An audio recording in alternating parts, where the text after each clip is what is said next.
ஜாதி மத இன ஆண் பெண் பேதமின்றி இயக்கம் கண்ட ஒருங்கிணைப்பாளர். இளைஞர்களின் மனதில் தமிழ் கொடியேற்றி பட்டொளி வீசி பறக்கவிட்டிருக்கும் இயக்குனர், நாம் தமிழர் கட்சியின் ஒருங்கிணைப்பாளர், பேச்சாற்றல் மிக்க மாமருதன் திரு சீமான் அவர்களை வார்த்தை வாழ் வீச அழைக்கிறேன்.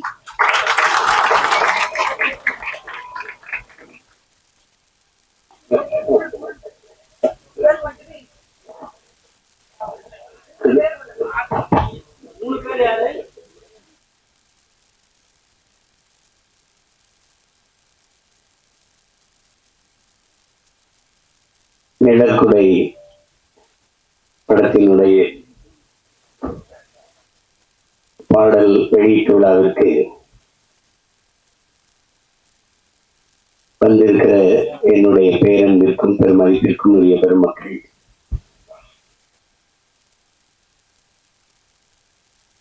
இந்த நிகழ்வை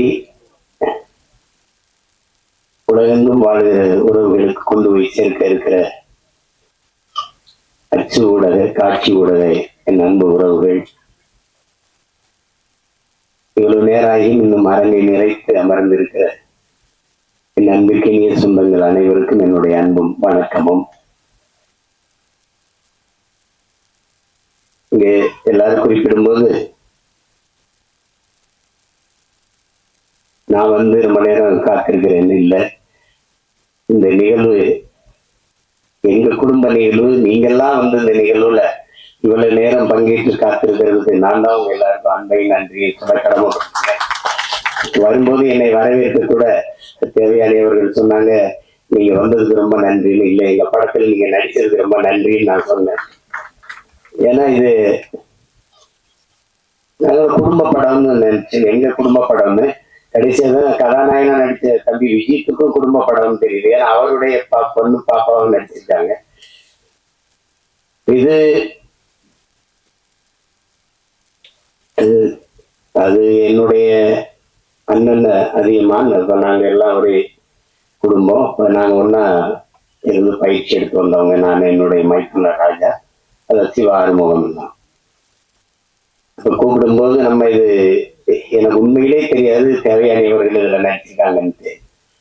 வந்துட்டு இருக்கும்போது ஒரே சூரட்டியா இருந்தது. ஏதோ நிழற்குடைன்னு இப்போ புதுசா வருது போல இருக்குது. தேவையான நடிச்சிருக்காங்க. இங்க பார்த்தாலும் நம்ம படம் அதுல அவங்க நடிச்சிருக்காங்கன்னு எனக்கு தெரிஞ்சது. அப்ப ரொம்ப மகிழ்ச்சியா இருந்தது.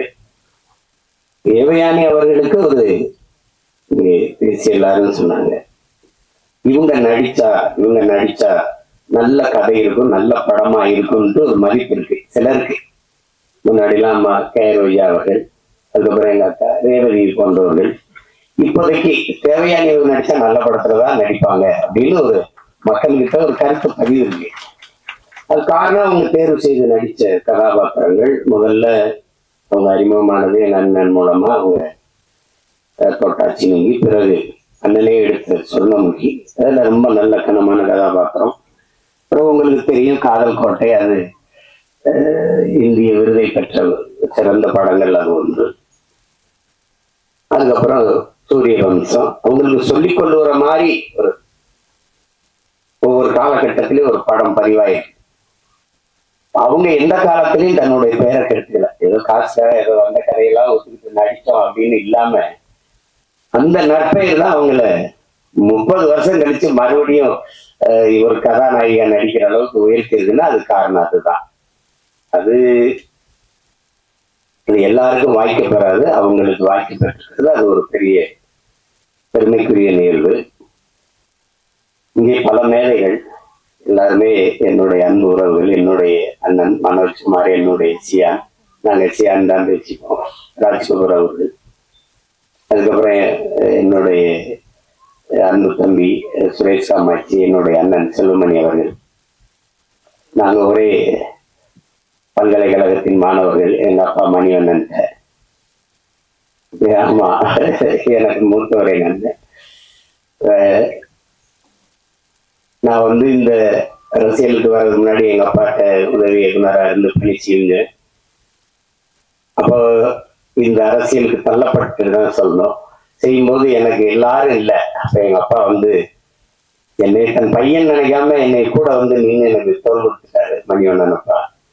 அப்ப எங்க அண்ணன் பேசி, செல்வா உனக்கு உனக்கு இளையவன் உனக்கு ஜூனியர்னு நினைச்சு இது பண்ணிடுறாரா செல்வா, இப்போதைக்கு நமக்கு அவன் தாண்டா இருக்கான், அவனை பிடிச்சுதாண்டா நம்ம ஏதாவது செஞ்சாங்கன்னு நம்ம இனத்துக்கு வா செல்வான்னு கூட்டிட்டு வந்தாரு.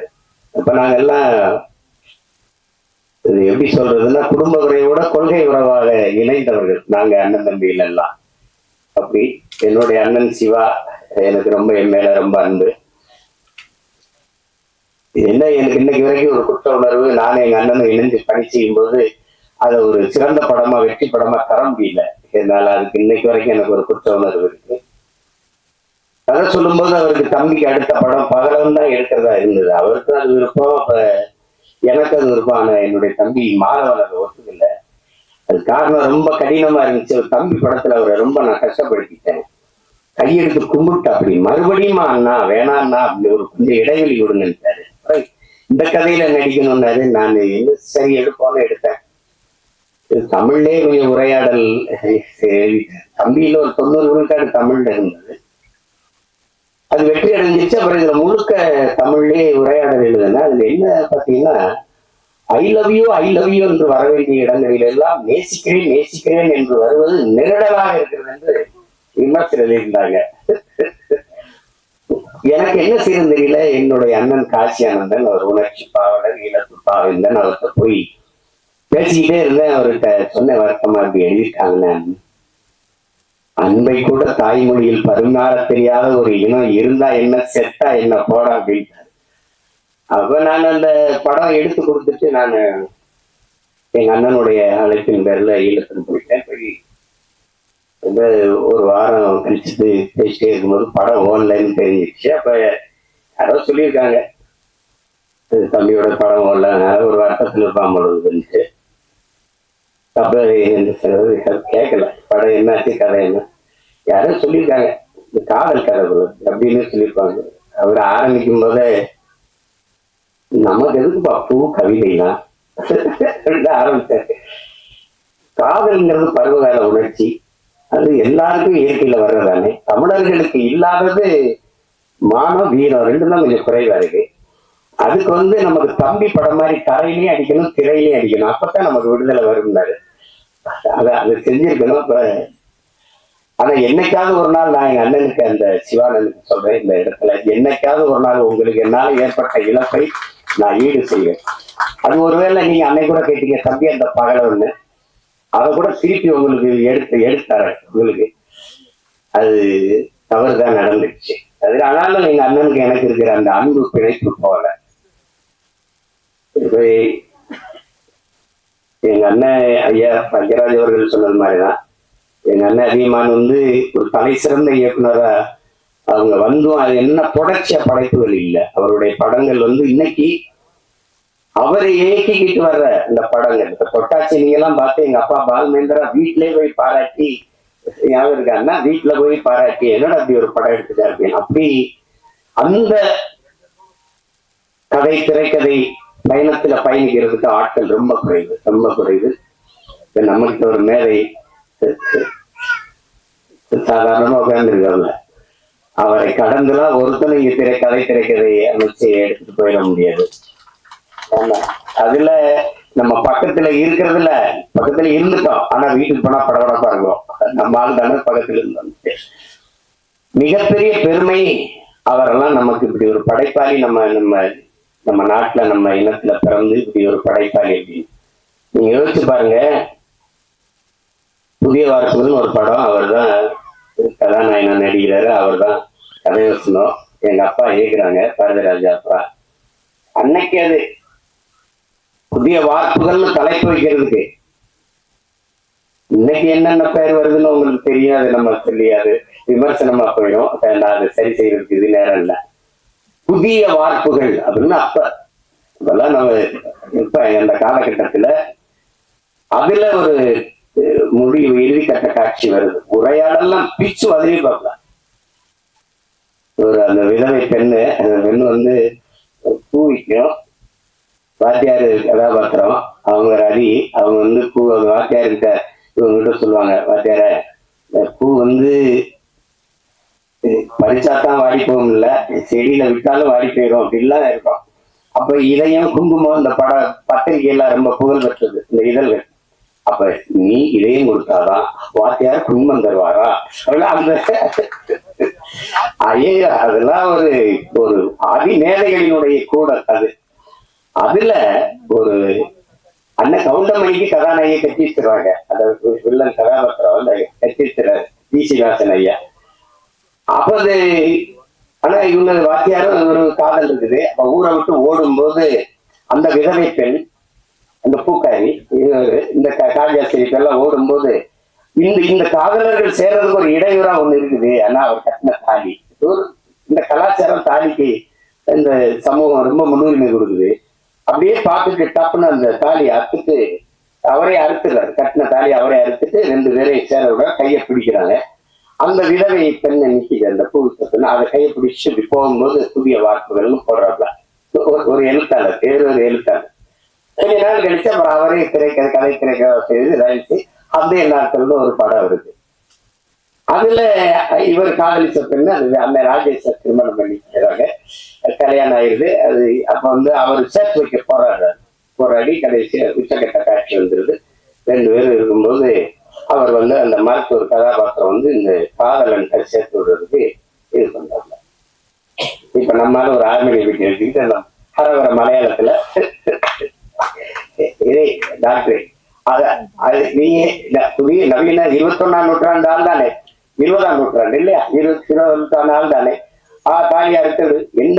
எந்த காதலி உங்களுக்கு மனைவியா வரும், ஆனா உண்ட காதலி எனக்கு, உங்கள் மனைவி எனக்கு காதலியா வராது. அப்ப அந்த அந்த தாலியை அறுத்து எடும் அப்படின்ன அப்படியே போய் அறுத்து எடுக்க முடியாது. அந்த பெண்ணு தாலி அறுத்துட்டு வர முடியாது. இது கையெழுத்து இதே மண்ணின் கலாச்சாரம் பண்பாடு பேசி பட் இந்த கிளைமேக்ஸ் ஓல்டு பட் ஓல்டுன்ட்டு போயிடுவாங்களா. நீங்க யோசிச்சு பாருங்க, உலகத்துல ஒரே ஆள் தான் தாலி அறுத்துட்டு போய் வாழ்ன்னு சொன்னா அதே ஆள் தான் தாலி அக்காம வாழ். இதுதான் கலாச்சாரம் சொன்னது ஒரே எழுத்தாளர் தான். உலகத்துல இப்படி ஒரு ரைட்டு எழுத்தாளர் இருக்கவே முடியாது. ஒரே எழுத்தாளர் இப்படி எழுதி நம்ம வைக்க முடியும். இப்படி எழுதணும்னா எழுத்தின் வன்மை, எழுத்தின் அழுத்தம் அப்படின்னு சொல்லாமடா. பொய்ய உண்மையில பொய் சாட்சியிலே நடிச்சவர் தானே அவரு. சாதாரண உட்கார்ந்து இருக்காருல. எங்க அப்பாவுக்கு ஒரு கிளைமேக்ஸ், எங்க அப்பாவுக்கு எழுதி கொடுத்தது வேற கைதின் டைரியில, அதுதான் ஆட்சிராஜால வந்தது. அவர் திமுறா நீ ராஜு நானாவது எடுப்பேன், அது அப்பா செய்வார். அதுல எல்லாரும் நானும் அவர்கிட்ட எழுத்தாளர் வேலை செஞ்சிருக்கேன். எல்லாம் என்ன பண்ணுவாரு எங்க அப்பான்னு தெரியும். அதுல அவர் வந்து சிவாஜி, சத்ரபதி சிவாஜி வேடத்தை போட்டு நீட்டிட்டார்ல.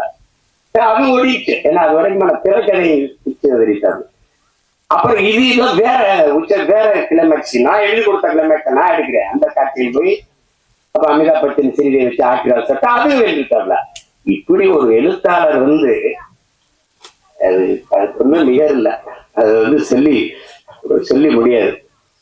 முதல் படம் ஒரு பெரிய இயக்குனருக்கு நடிகரை கதாநாயகனா நடிச்சு வெளியில வந்து முதல் படம் சுவரில்லாத சித்திரங்கள்னு எடுக்கணும்னா அது அவரை தவிர எவராலும் முடியாது.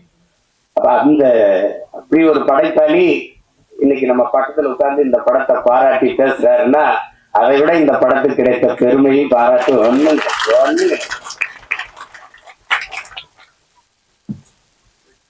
ஒரு குடும்ப பங்கான படத்தை எடுத்து அதை தரமான வெற்றியடை வைக்க முடியும். எளிய கதாபாத்திரங்களை வைத்துனா அது அவரால்தான். ஒரு கதையை வந்து 2 காலில் அவர் சொல்றாருங்க. ஏவர் பில்லிங்ஸ்ல வந்து கதை கேட்கிறாரு. அப்ப அவர் போய் கதை சொல்றாரு. ஐயா கதை சொல்லும் போது அவங்க குப்பத்தொட்டி சார் அதுல ஒரு குழந்தை சார்னு அவரே சொன்னதுதான். குப்பத்தொட்டி சார் அதுல ஒரு குழந்தை சார்னு அவருக்கு பிடிக்கல. அப்புறம் பெரிய ஆளாயிட்டாரு. அன்னைக்கு நான் வந்து உங்ககிட்ட கதை சொல்லும் போது குப்பத்தொட்டி சார் ஒரு குழந்தை சார்னு சொல்லிட்டேன். ஆனா இன்னைக்கு வந்து சொன்னா குப்பத்தொட்டி சார் அதுல ஒரு குழந்தை சார்னு சொல்லியிருப்பேன் அப்படின்னு சொல்லி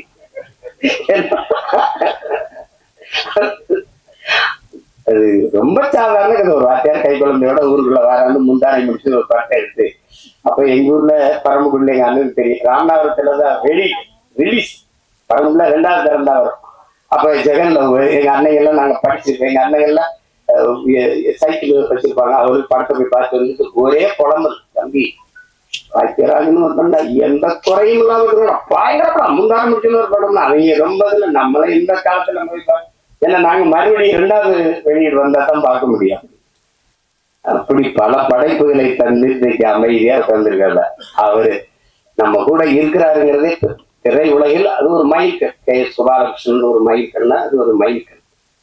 பாக்கியராஜ், பாரதி ராஜா, மகேந்திரன், பாலு மகேந்திரன்லாம் அது ஒரு பல்கலைக்கழகங்கள். அப்படி ஒரு பெருமைக்குரிய கலைஞர் நம்மோட இருந்து இந்த படத்தை வாழ்த்துறாருங்கிறத விட பெருமை வேற என்ன இருக்குது. அதுக்கப்புறம் இங்க இருக்கிற என்னுடைய தம்பி பேரரசு தொடர்ச்சியா வெற்றி படங்களா கொடுத்தா அவங்க வருமையை கூட சொன்னாங்க. எல்லா ஊரையும் அறிமுகப்படுத்தினதா இருந்தா என் தம்பி. அதுக்கப்புறம் என் தம்பி ரவிமரியா கதாநாயகனா நடிச்ச விஜித்து எனக்கு ரொம்ப தெரியும். ரொம்ப என்னுடைய தம்பி என் தம்பி தமிழ் குமரன். நாங்க ஒரே குடும்பம். தமிழும் நான் ஒரு தாயின் வயிற்றுல பிறக்கலையே. ஏன் பிறக்கலைன்னா ஒரு தாயின் வயிறு தாங்காதுன்னு தனித்தனி தாய்க்கு பிறந்தோம். அப்படி ஒரு அண்ணன் தம்பி நாங்க. அந்த எங்க குடும்பத்துல விஜித் ஒருத்தர். அது விஜித்து தான் நடிச்சிருக்கான்னு எனக்கு உண்மையிலே தெரியாது. வந்தவன கிட்ட நான் தானே கதாநாயகன் நடிச்சிருக்கேன் என்னப்பா சொல்ற அப்படி எல்லாமே ஒரு வியப்பா இருந்துச்சு எனக்கு. எல்லாம் ரொம்ப மகிழ்ச்சியா இருந்தது.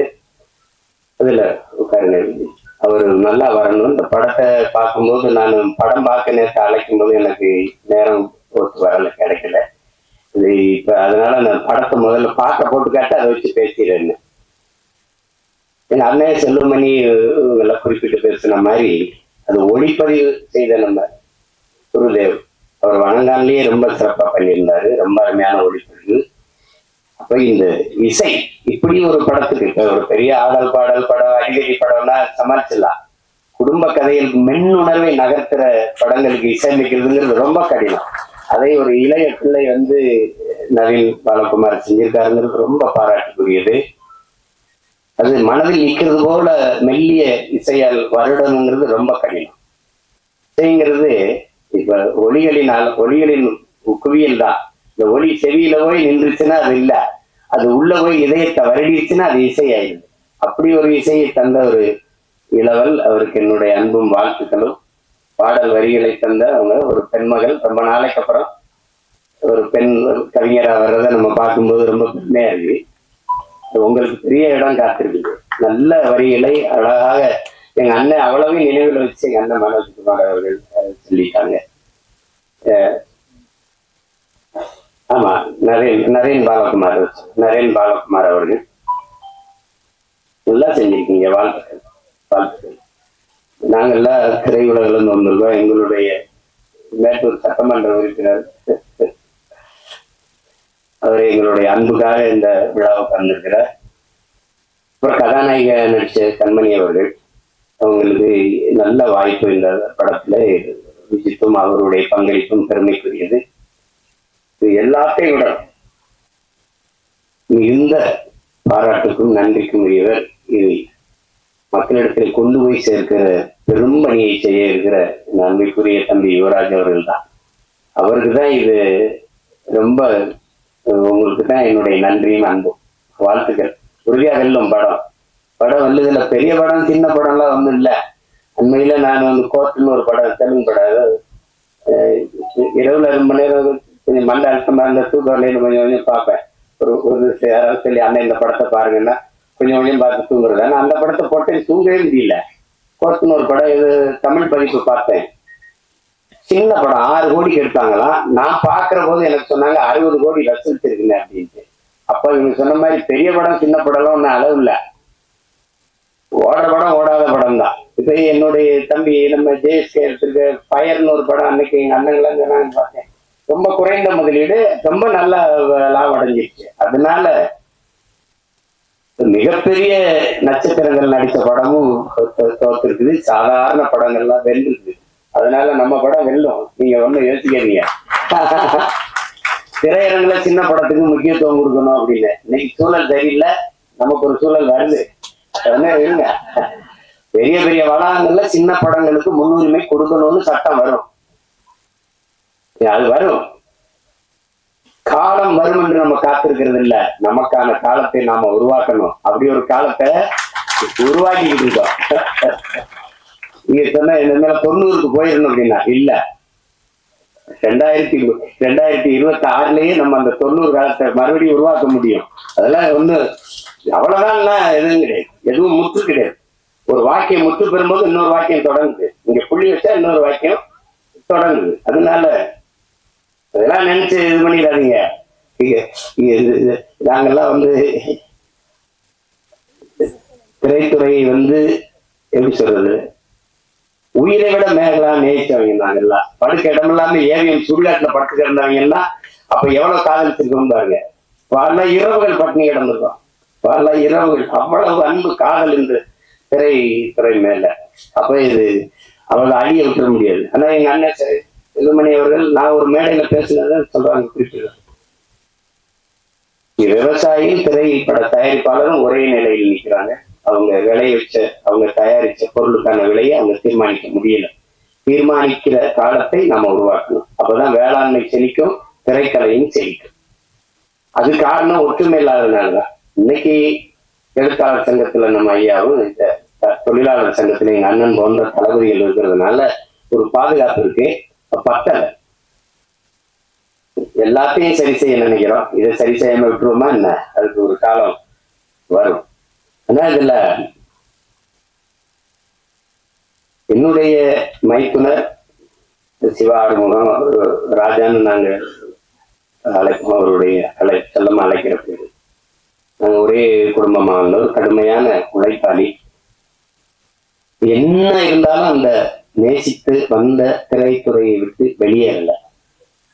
அது ஒரு பெரிய அதுக்கு அவருக்கு பெரிய பாராட்டு. சிலர் விட்டுட்டு போயிடுவாங்க, ஆனா விடல. அப்ப படம் எடுக்க ஆள் இல்ல, சரி நம்மளே எடுப்போம். அதெல்லாம் அது ஒரு போர் தான், அது அப்படிதான் சொல்லணும், அது ஒரு தவம் தான் சொல்லணும். குழம்பிக்கிட்டு நிக்கல, யாரும் வரல, யாரும் எடுக்கல, அப்படிலாம் இல்லை. அதுக்காக அவர் துணிஞ்சு தயாரிச்சதுக்கு, அதை துணிஞ்சு நாம வெளியிடணும். அந்த யுவராஜுக்கு 2 பேருக்கு என்னுடைய பாராட்டுகள். நான் என் மைத்தனர் சொல்லுவேன், இயக்குனர் சிவா ஆறுமுகத்தோட தயாரிப்பாளர் சிவா ஆறுமுகத்துக்கு தான் என்னுடைய பாராட்டுகள். அதுதான் ரொம்ப ரொம்ப பெருமைக்குரியது. அப்ப இங்க எது ஒன்று எளிதா கிடைச்சிருக்கு, ஒண்ணும் வந்த உடனே யாருக்கும் வந்தது இல்லை. ஒண்ணுதான், எவ்வளவுதான் திறமை இருந்தாலும் வாய்ப்பு இல்லை என்றால் அது பயனற்று. இங்க நிறைய திறமையான கலைஞர்கள் வாய்ப்பின்றி இருக்கிறாங்க. இல்ல இன்னைக்கு புதியவர்களை, தம்பி விஜய் கம்பெனி போன்றவர்களை, 2 அன்பு செல்வங்களை எல்லாம் பார்க்கும்போது ரொம்ப தேவையானவர்களே வியந்து பாராட்டுறாங்க. அந்த குழந்தை அவ்வளவு அருமையா நடிச்சு என்னுடைய கைக்குட்டை ராணியிலேயே நான் நடிக்க வச்சேன் அப்படின்னா அதெல்லாம் பெரிய வியப்பா இருக்கு. அப்படிலாம் நினைக்கும் போது இந்த விழாவில பங்கேற்றதுல எனக்கு பெரிய மகிழ்வு, மன நிறைவும் இருக்கு. தேவையானியவர்களை நாங்க திரைப்பட நடிகையா பார்க்க முடியாது, எங்க வீட்டு மருமகள், எங்க வீட்டு பெண் அப்படிதான் நாங்க பார்ப்போம். எங்க குடும்பத்துல ஒருத்தரை தான் பார்ப்போம்.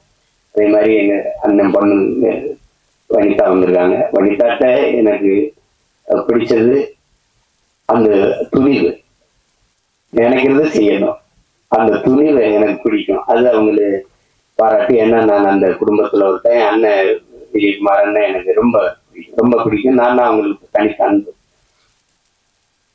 அதுல படத்தொகுப்பாளர், கலை இயக்குனர் விஜயானந்த், படத்தொகுப்பாளர் எல்லாருக்குமே என்னுடைய அன்பும் பாராட்டுகளும்.